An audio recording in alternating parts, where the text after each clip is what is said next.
I think our biggest issue right now is we're spinning our wheels. We have lead sites up. One has a client, but I just feel like our direction is lost on where to go.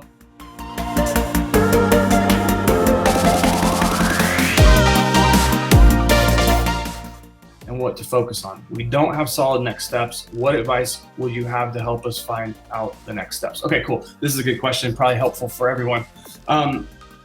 So I think one thing that's really important that everyone does in this business, and I think a lot of us probably don't do it. In fact, on the new videos I'm making for the next version of this training, I'll probably cover this more in depth. But I think being a little bit, Sarah, self-aware of your wins instead of always just focusing on like the losses, like, hey, we have 2 lead gen sites up and one has a client and one doesn't.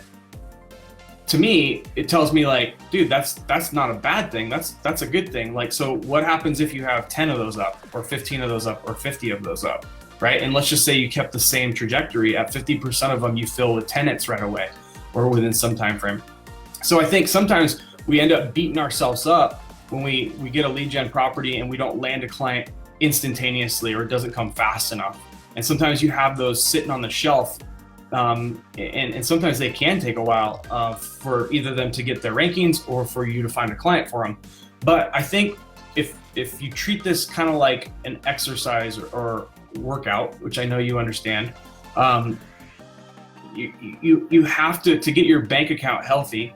You got to show up each and every week in the business and build another property, build another asset. And too many of us get 1 up or get 2 up. I see it all the time in this group. I see someone goes out, they get a win, and then they veer off and they start focusing on the 1 or 2 that they didn't get a client on, and they beat themselves up about that. It especially happens when you're the one that had to build it from A to Z and you didn't have any outsource. You didn't outsource it all because you in your head go, man, I put all that work into something and then, man, I don't want to do another one and that's happened, right?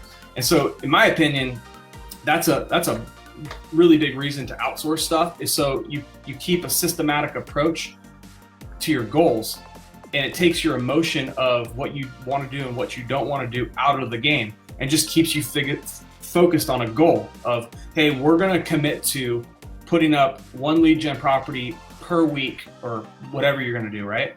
We're going to come up with that. So we're going to do 4 a month. And by the end of the year, we're going to have 48 lead gen properties up, right? I've talked about this for years in this group. And what you see is people don't stick with that. And they start only focusing on the lead gen properties that maybe didn't hit quick or didn't make money. Instead of going, well, if I had 48 lead gen properties up and I had, let's just say 10 clients out of 48. To most of us, that would be an absolute failure, right? It's like, oh my gosh, let's just say 50.